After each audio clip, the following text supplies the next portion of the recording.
Hello दोस्तों, स्वागत है आपका आपके यूट्यूब चैनल iOS स्प्रिंट में। मैं आपको जो भी मैंने कल क्लास पढ़ाई थी उससे आगे कंटिन्यू करूंगी। 40 क्वेश्चन मेरे कंप्लीट हो चुके थे और आज आपके सामने है 41 क्वेश्चन। जो भी नए स्टूडेंट्स मेरे साथ जुड़े हैं वो मेरे चैनल को लाइक करें, सब्सक्राइब करें एंड शेयर करें। तो आइए क्वेश्चन स्टार्ट करते हैं, टाइम वेस्ट नहीं करेंगे। तो क्वेश्चन है कि 93वां संविधान संशोधन किससे संबंधित है। तो 93वां संविधान संशोधन की बात हो रही है हमारे। तो ये संशोधन अधिनियम किससे संबंधित है, तो ये है हमारा शिक्षण संस्थानों से, जो भी आरक्षण है ओबीसी के आरक्षण से ये संबंधित है। ठीक है, तो इसमें टिक कर लीजिए। इसका आंसर डी है।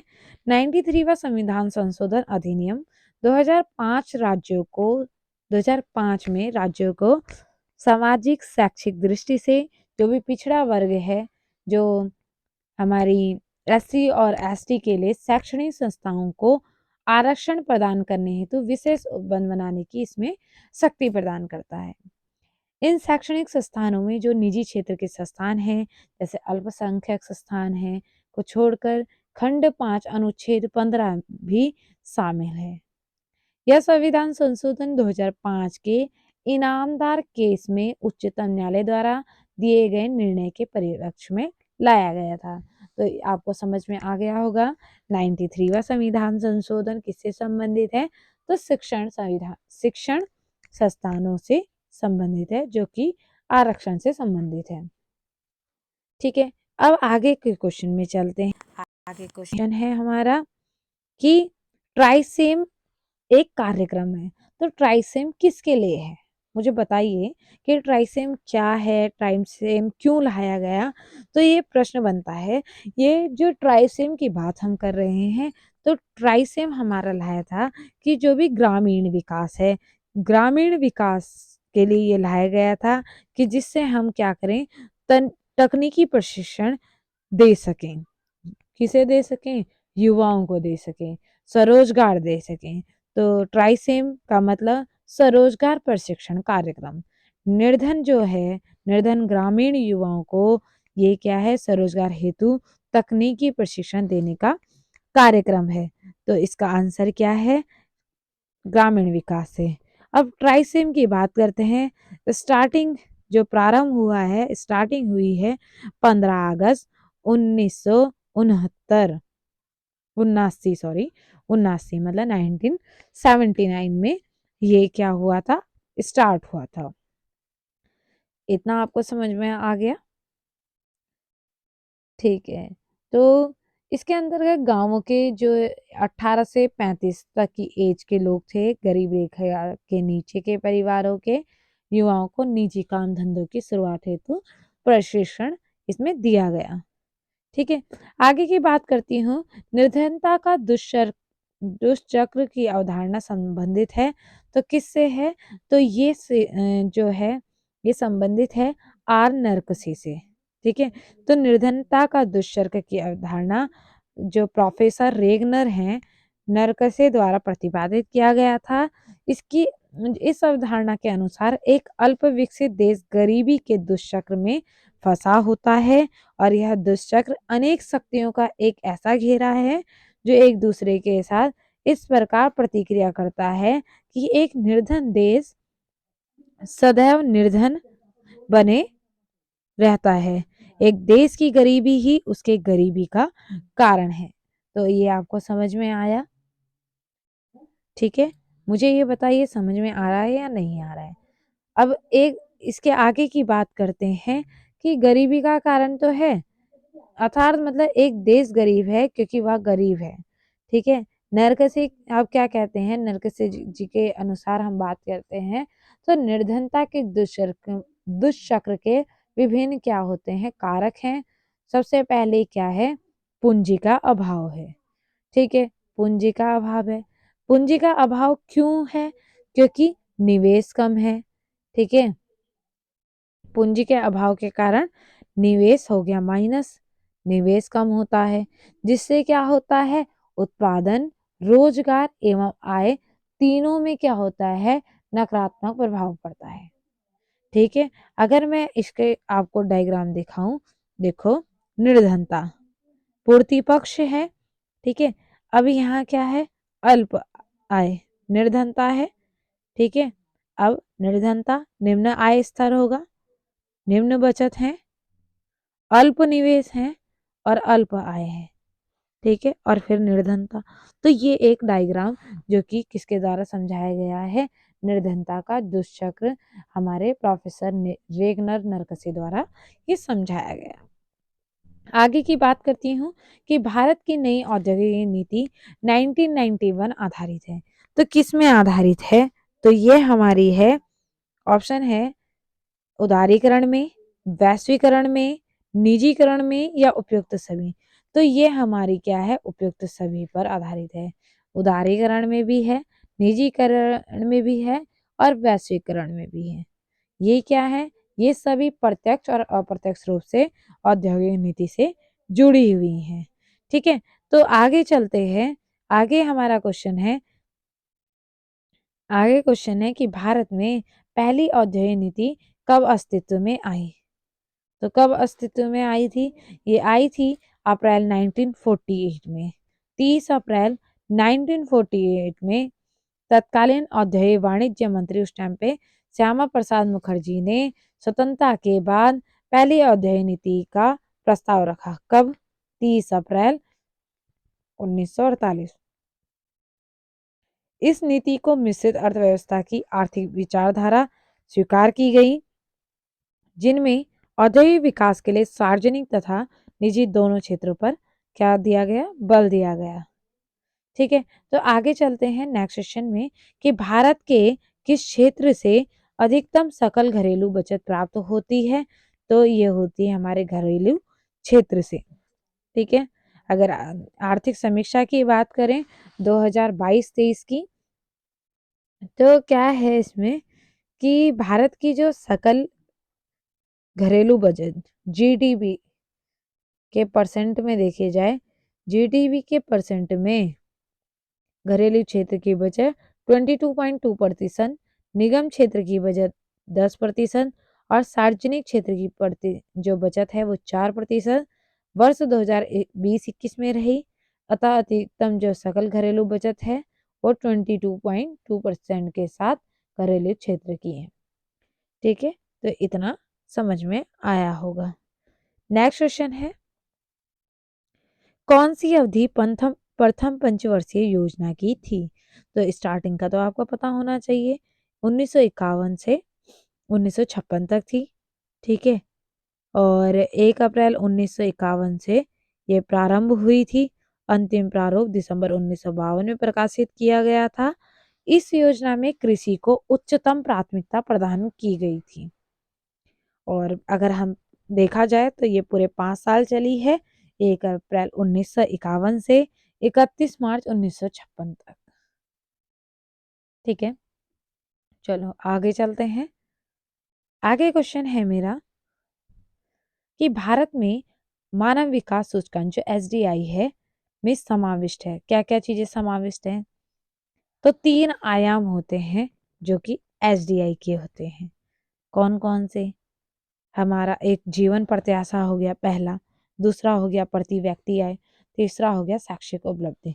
तो ये 3 आयाम बहुत इंपॉर्टेंट है जो कि एसडीआई के लिए है।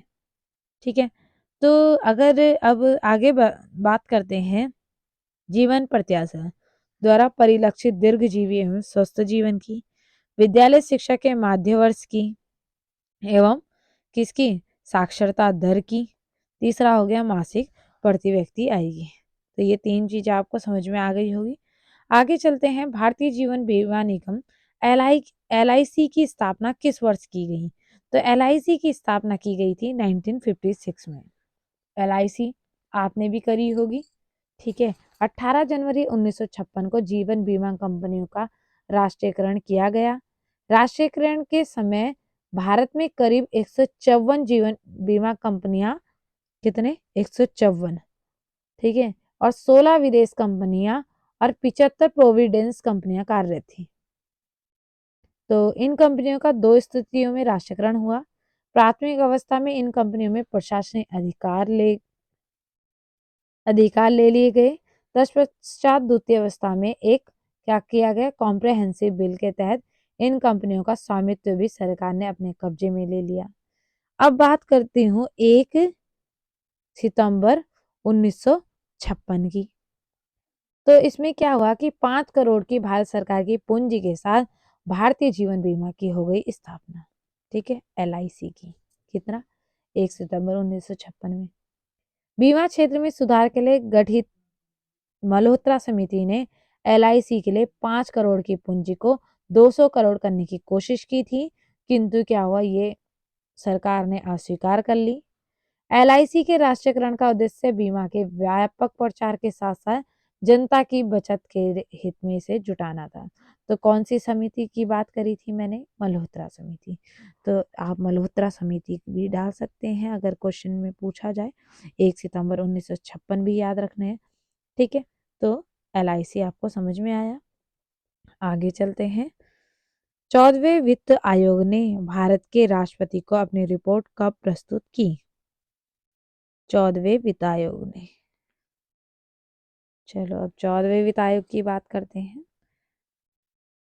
14वें वित्त आयोग का गठन जनवरी 2013 में हुआ। 2015 से 20 की अवधि में केंद्र और राज्य के बीच की बात है ये। तो ये रिपोर्ट प्रस्तुत की गई थी दिसंबर 2014 में। ठीक है, और उस टाइम पे हमारे जो RBI के पूर्व गवर्नर थे डॉक्टर YV रेड्डी की अध्यक्षता में इस आयोग का गठन किया गया। ठीक है, और वित्त आयोग का कार्यकाल की बात करते हैं। वित्त आयोग का कार्यकाल कार्यकाल हमारा होता है 5 वर्ष का। ठीक है, और इस टाइम पे ये जो हमारा चल रहा है 2021 से 26 तक चलेगा। ठीक है, ये कौन सा है? 15वां वित्त आयोग है। ठीक है, 15वां वित्त आयोग है। और इस टाइम पे जो वो है 15वें वित्त आयोग का गठन किसके मतलब अध्यक्षता NK सिंह जी कर रहे हैं। ठीक है, कौन? NK सिंह। तो ये भी याद रखना। ठीक है, तो 50 क्वेश्चन ये कंप्लीट हो गए। आगे चलते हैं 51 नंबर के क्वेश्चन में। ग्रामीण अवस्थापना विकास कोष का सृजन किसके अधीन किया गया है? तो ये किया गया है, अब ग्रामीण अवस्थापना का विकास की बात करते हैं तो नाबार्ड के द्वारा। नाबार्ड की स्थापना कब हुई थी? 12 जुलाई 1982 में की गई थी। और क्यों की गई थी? कि देश में जो कृषि एवं विकास हेतु वित्त उपलब्ध कराने के लिए एक इसे संस्था के रूप में गठित किया गया, जो कि आज एक शीर्ष संस्था है। 1995 से 96 नाबार्ड के तहत एक नई ग्रामीण आधिकारिक आधारिक संरचनात्मक विकास निधि की स्थापना भी की गई। इतना आपको समझ में आ गया होगा। आगे चलते हैं। राष्ट्रीय सांख्यिकी आयोग का गठन, आयोग की स्थापना कब की गई? तो राष्ट्रीय सांख्यिकी आयोग की स्थापना की गई 12 जुलाई 2006 में। ठीक है, अब इसे NSC भी कहते हैं। कि इसकी स्थापना रंगराजन आयोग, जिसने भारतीय सांख्यिकी प्रणाली की 2001 की क्या करी थी? समीक्षा की गई। इसमें जो NSC की सिफारिशों को स्वीकार करने के लिए मंत्रिमंडल के निर्णय के बाद की गई। NSC की स्थापना सांख्यिकी मामलों में नीतियां तैयार करने, प्राथमिकताएं और मानक तय करने के उद्देश्य से 12 जुलाई 2006 में की गई थी। ठीक है, तो आगे चलते हैं नेक्स्ट सेशन में। नेक्स्ट सेशन है हमारा भारतीय रिजर्व बैंक के गवर्नर के कार्यकाल की अवधि। तो ये आप बताएंगे। देखो, अगर वर्तमान की बात करते हैं तो 3 साल है।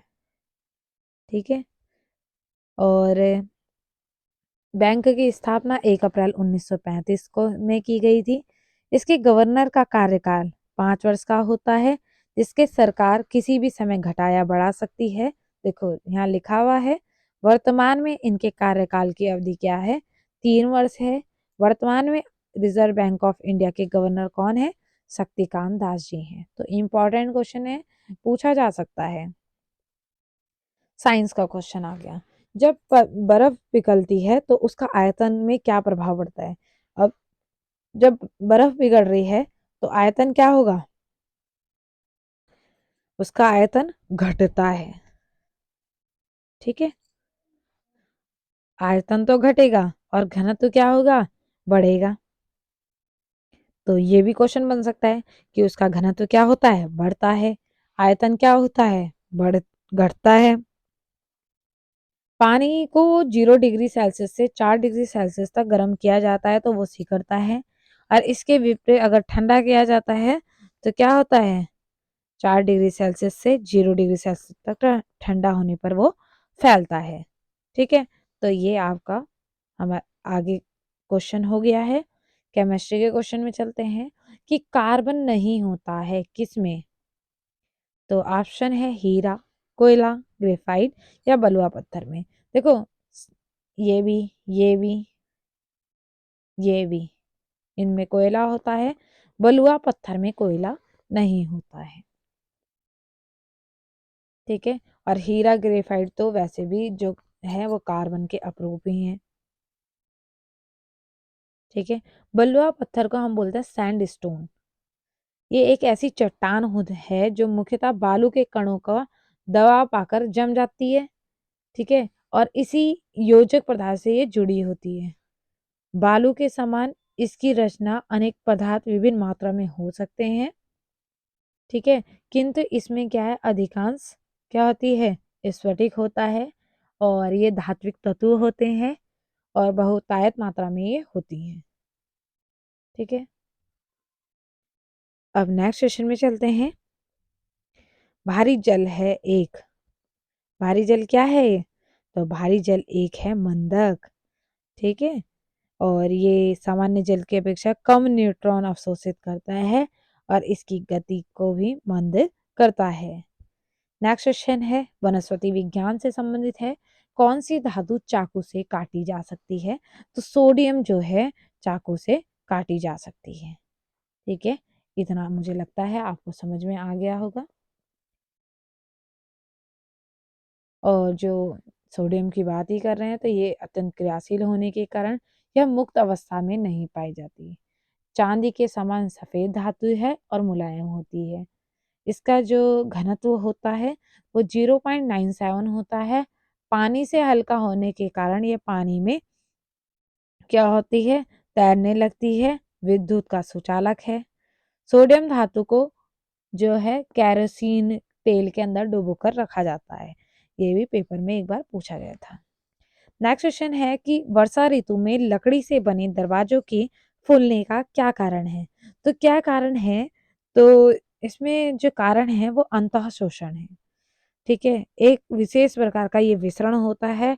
ठोस एवं कोलाइड द्वारा पानी को ये क्या करता है? अवशोषित करता है। इसके कारण इसके आयतन में वृद्धि होती है। अतः शोषण के उदाहरण में बीजों और सूखी लकड़ियों द्वारा जल का क्या हो जाता है? अवशोषण होता है। तो ये आपको समझ में आया होगा। आगे चलते हैं नेक्स्ट क्वेश्चन में। पादपों द्वारा वायुमंडल में जल परिवर्धन की प्रक्रिया क्या कहलाती है? तो जल परिवर्धन की क्रिया कहलाती है वाष्प उत्सर्जन। ठीक है, अभी वाष्प उत्सर्जन की बात करते हैं। पेड़ पौधों द्वारा अपनी जड़ों के माध्यम से मिट्टी का जल जो होता है उसका अवशोषण करना है। फिर पत्तियों द्वारा इस जल को वायुमंडल में छोड़ देना वाष्प उत्सर्जन कहलाएगा। इस प्रक्रिया से क्या होगा? मृदा जल का क्या हो जाता है? ह्रास हो जाता है। वाष्प उत्सर्जन की मात्रा वनस्पति के घनत्व के अनुपात में होती है। ठीक है, इतना आप समझ पाए। आगे चलते हैं नेक्स्ट क्वेश्चन में। विटामिन सी का रासायनिक नाम क्या है? तो इससे तो आपको आता होगा। इसका आंसर है एस्कॉर्बिकम। विटामिन सी की कमी से क्या होता है? तो स्कर्वी रोग हो जाता है। ठीक है,